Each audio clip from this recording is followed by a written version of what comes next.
see what arises for us when we mix the chemistry of two Sufi stories together. First is a story about a dervish who had been with a Sufi master for some long years, and his Sufi master called the dervish to him and said, "Now you must go to a certain city and set up a taqiyya, a teaching school, a teaching establishment." So, doing his master's bidding, the dervish took himself off to that city. He purchased a house and he set up a classroom where people could come. All was in order, but he waited and nobody came. So the dervish went to his Sufi master, and his Sufi master told him, "Well, you must pay them." And so the dervish went back to the city, and he went to the coffee shops, and he said, "Does anyone want to earn some money?" And one man said, "Yes, I want to earn some money," and then others followed him and said, "Yes, we want to earn some money." And so they negotiated, and a suitable wage was agreed upon. And then it was asked of the dervish, "What do we have to do?" And the dervish said, "Well, you just have to listen to me speak." And so they said, "Yes, we can do that." So every day there was a group that came and sat at the dervish's feet and listened to his discourses and his talks. But after some while, the dervish noticed that there was no change in these people. There was no inkling of any kind of spiritual awareness arising. So he went to his master, and his master said, "Well, put them to work." And so the dervish came back and he told all those that gathered, "I am no longer going to speak. You have to work for your money." And so they did. They started cleaning windows and doing maintenance around the place, and generally keeping themselves busy.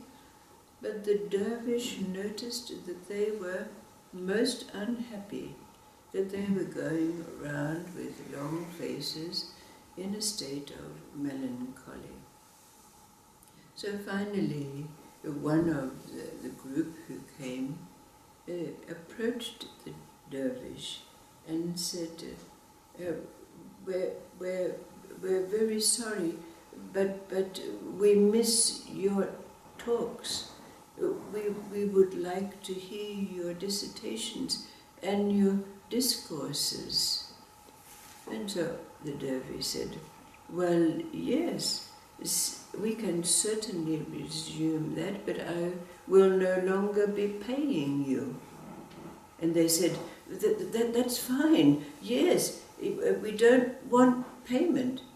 And so every day after that, all of those that had gathered diligently came to sit with the dervish and listen to his discourses. The second story is about another dervish, also having spent many years with his Sufi master, and his Sufi master said to him, "You must now go to a foreign country," and he named that foreign country. So the dervish, doing his master's bidding, travelled to that land. But when he arrived there, his patchwork dervish cloak was immediately recognized and pinpointed him as someone other than of the faith of that place. So he was immediately put into jail, incarcerated. But following his nature in the jail, he spoke to all the inmates about what it was that he was and what it was that he knew. And all the inmates were totally involved and embraced by these discourses. But when it was related by the jailers to the powers that be and recognized what was happening, it was decided to let this dervish free. But of course, in the meantime, with the incarceration of the dervish, it was broadcast all around. It was put in the local newspapers that a dervish had been apprehended and jailed. Now the dervish, being released from jail, went back to his home country, very relieved to be out of that situation and relating to his Sufi master what had occurred.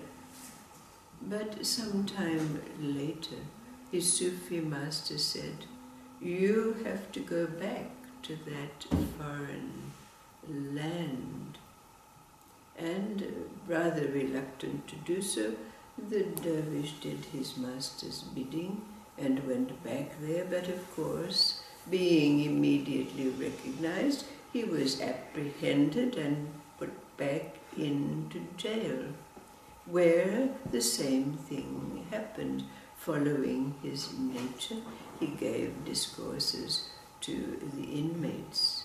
And of course, history repeating itself, so to speak, the powers that be came to hear of this, and what could they do but release him?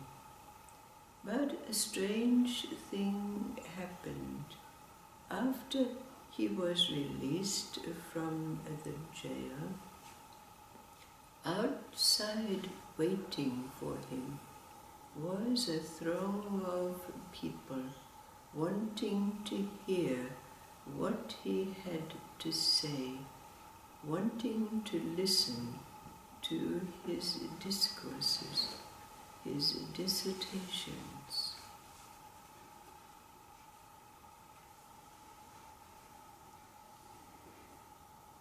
What arises,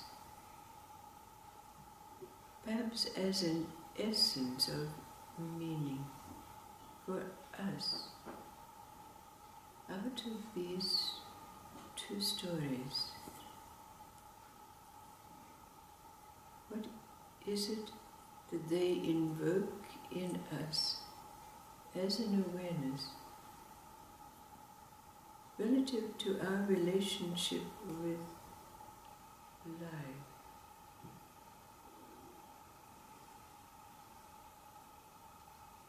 What arises as an awareness from these two stories and their chemistry?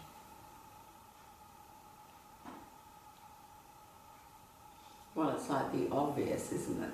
The obvious thing straight off is that you are where you're supposed to be and doing what you're supposed to be doing, even though it doesn't actually look like that at the beginning. That's right. That's right. In the second story, it seems like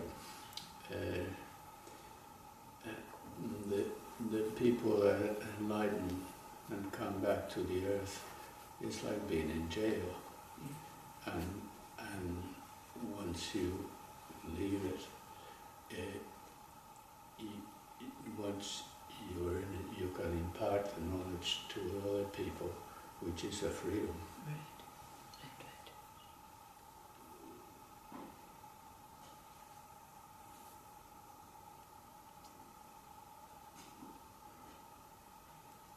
So in a nutshell, what does it tell you about where you're at now in relationship to life? Knowing that we're in the right place at the right time, that we can recognize. Trust. Regardless of the situation. true to our nature, whatever that nature has been discovered in that place. Would that be so for us? Not only being in the right place at the right time, but being able to speak what is there to be spoken, spend what we have in our purse. I enjoyed the fact he did try to go back. Yeah. It didn't work. What was sent back to jail. Yeah. Yeah. Yes. As we recognize ourselves, isn't it? And that's what we do, I think, sometimes. Certainly we do. Certainly we do. You know, there's an example of yesterday. In the morning, I thought of this lady, this friend that I hadn't seen for a long time. Anyway, just cut it all short. She rang because something had happened to her car in Kuranga. So Hacker went and fixed her car, Hacker and Alex. The car came to our place, fixed it, and then she was still there when I got home from yoga. And on the outside, it always seems that everything is fine with her. She puts on this big, you know, like we all used to do that, like pretend that everything's okay, just pretend all the time that everything's fine.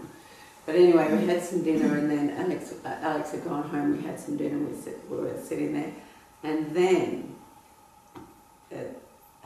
how life really is for her, you know.